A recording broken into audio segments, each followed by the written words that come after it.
Meus irmãos, a paz do Senhor Jesus, aqui quem vos fala é o irmão Márcio. Conforme prometido, eu estou aqui para gravar aí o resumo da primeira lição da Escola Bíblica Dominical desse trimestre. Como eu disse para você, toda semana aí vai sair um vídeo novo com o resumo da lição daquela semana. Eu quero convidar você aí a se inscrever no meu canal do YouTube, tá? Se inscreve, ativa o sininho, curte, comente e compartilhe. Vamos fazer esse canal crescer aí, amém? Deus vos abençoe. Vamos aqui para a revista. Primeira lição é as sutilezas de Satanás contra a Igreja de Cristo. Essa lição ela está baseada aí no livro de 1 Timóteo, capítulo 4, versículo 1 ao 5. Queria que você mantenha a sua Bíblia aberta aí conosco, bem? A introdução ela diz assim, olha, nesse trimestre estudaremos a respeito dos diversos ataques contra a verdadeira igreja. Isso acontece porque Satanás sempre se opôs ao povo de Deus.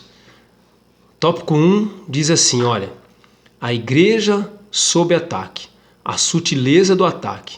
Um fato de fácil constatação é que a oposição sistematizada às verdades cristãs cresce nas últimas décadas em escala exponencial. Sabe o que eu gostei aqui nesse texto aqui? Ele fala da oposição sistematizada.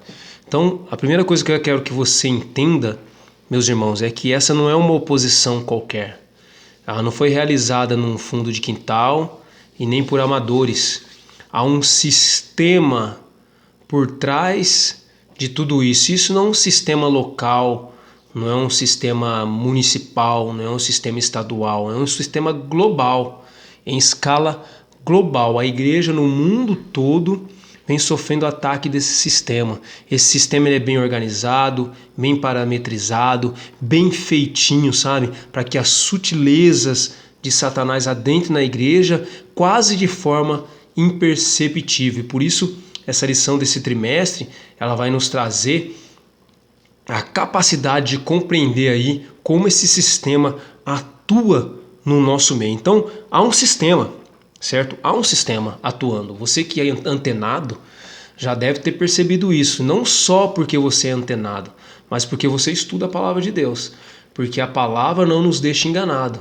Ora, há um alerta ao povo de Deus? Sim, há um alerta. Assim como Deus alertou o povo no passado através dos profetas, Deus usa Paulo para escrever a Timóteo. E aqui na carta a Timóteo, Paulo traz todos os detalhes de como seria esses últimos tempos para a igreja de Cristo. E que tempos difíceis, hein? Tempos trabalhosos, muito difíceis. Olha o que ele diz aqui na sua carta. Ora, o Espírito expressamente diz que nos últimos tempos alguns deixarão a fé, dando ouvidos a espíritos enganadores e doutrinas de demônios. Ou seja, ele está dizendo assim, o Espírito expressamente diz, que não é qualquer Espírito, é o Espírito Santo. Paulo tem uma revelação do Espírito de Deus, uma revelação. Portanto, não há razão para surpresa aqui. Tá? Paulo teve a revelação e ele escreveu. E ele diz que nos últimos tempos, olha só, esses últimos tempos faz alusão aos tempos ou à era da igreja. A nossa era, a era que nós estamos vivendo agora. Eu pensei comigo assim, se Paulo, naquela época, já considerava aquele os últimos tempos, e hoje, quais tempos nós estamos vivendo? Eu acredito que nós estamos ali no finalzinho, irmão, chegando perto ali de Cristo vir e arrebatar a sua igreja. Mas a pergunta que eu faço para você é o seguinte, como eu e você estamos vivendo ou nos comportando diante desse alerta tão poderoso à Igreja de Cristo, que é o alerta dos últimos tempos. Nós estamos nos últimos dias e o ataque contra a igreja tem se intensificado a cada dia. Como nós estamos nos comportando diante disso? Vamos para o tópico 2? Olha o que o tópico 2 está dizendo. Olha, a natureza do ataque. Bom, qual que é a natureza do ataque? Ele diz assim, o ataque é de natureza espiritual. Olha o que Paulo disse aí no versículo 1, ó.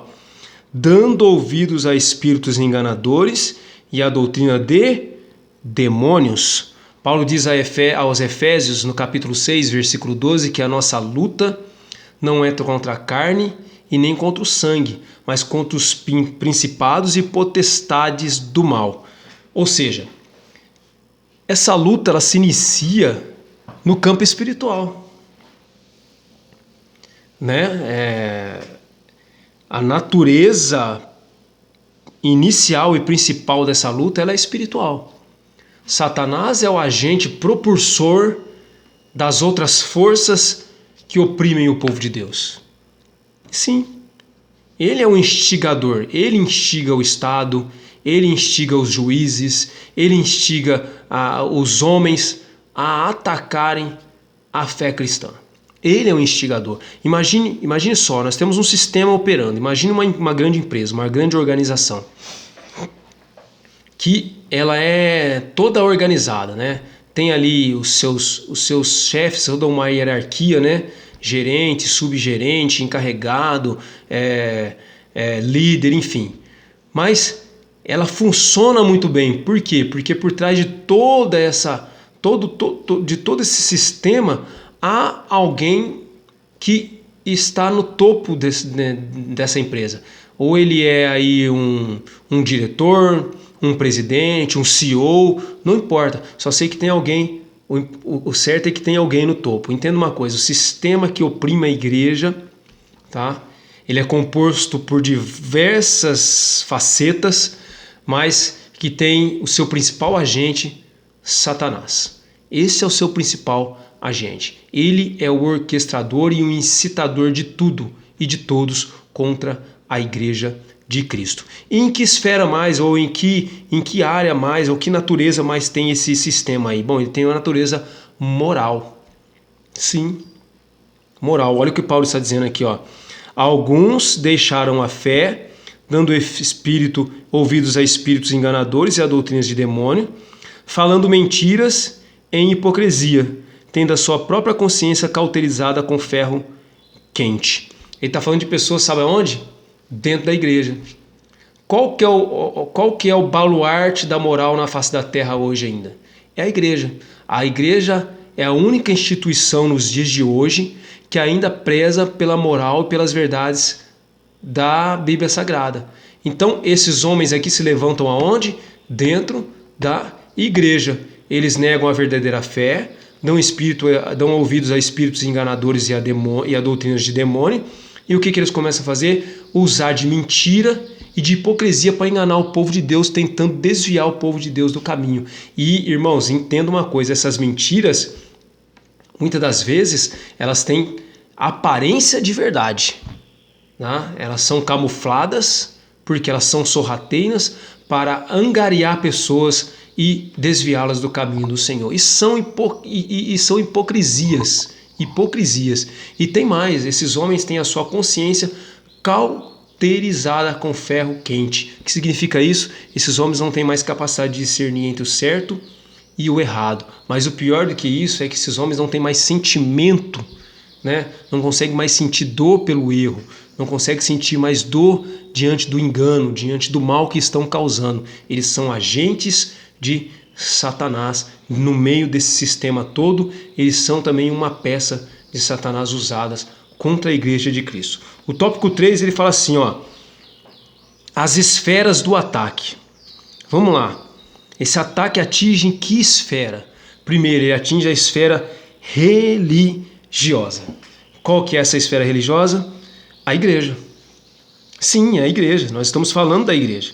Apostatarão alguns da fé.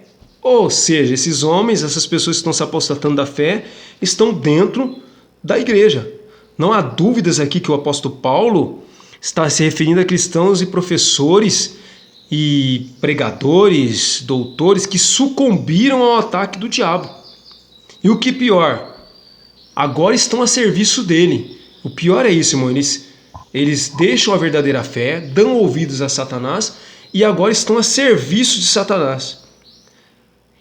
Aqui nesse texto, o principal inimigo do evangelho vem de dentro da própria igreja. E eu arrisco a dizer para você, assim como o próprio escritor também diz, que não há inimigo maior do evangelho do que aqueles que saem de dentro da própria igreja.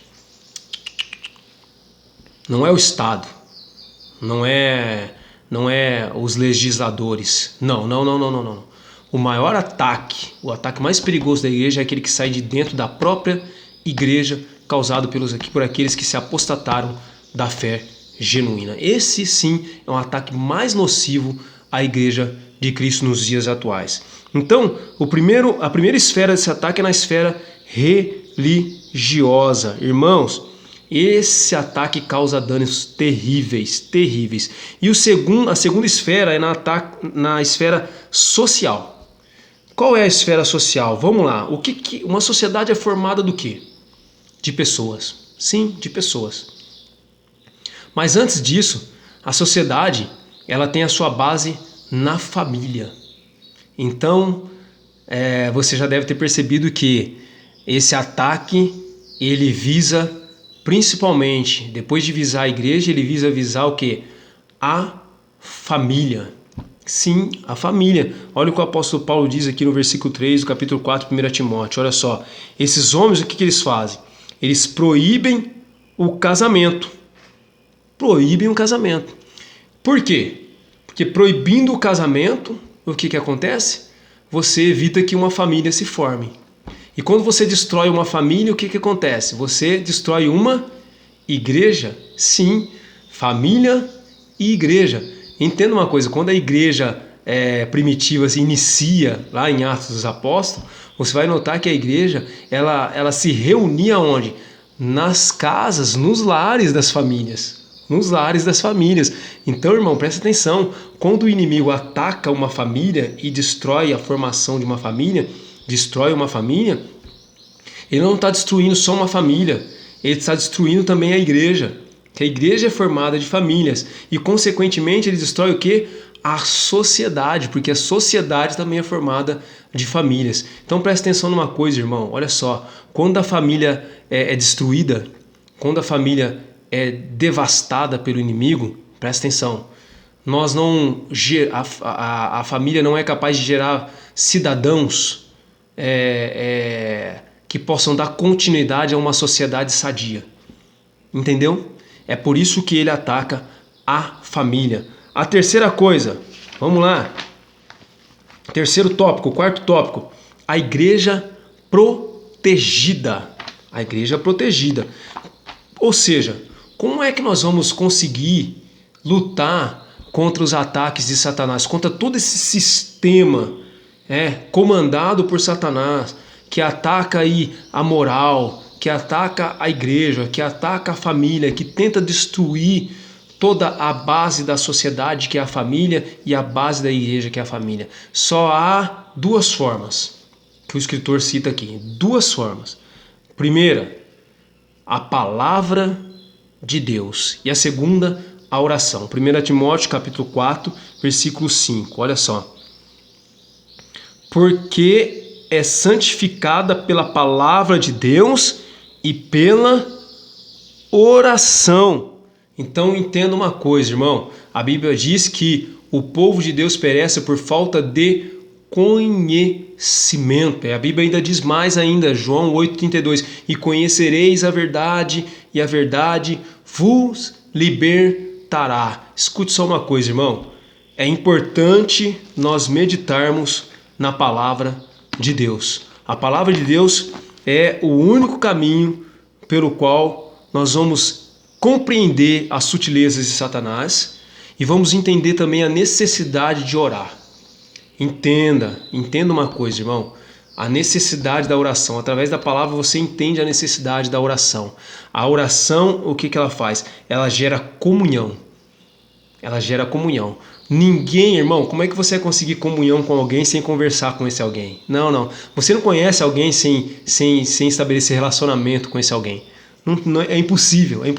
Com Deus é a mesma coisa, é por isso que nós devemos orar. Quando oramos, nós conversamos com Deus. E ao conversarmos com Deus, Ele nos conhece e nós o conhecemos cada vez mais. Nós passamos a ter intimidade com Ele e aí nós passamos a senti-lo mais perto de nós. Então, essa junção de palavra de Deus com oração nos dá um aparato para combater, para entender e combater as sutilezas de Satanás, os ataques de Satanás nesse sistema que se levantou contra a igreja nos últimos dias. Meu irmão, quero convidar você a ir para a escola dominical. Venha, vamos aprender a distinguir as sutilezas do inimigo e aprender a lutar contra elas usando as armas do Espírito. A palavra de Deus e a oração é a chave para vencer o inimigo. Venha conosco na escola dominical compartilhar conosco dessa maravilha, desse banquete maravilhoso que vai ser esse trimestre.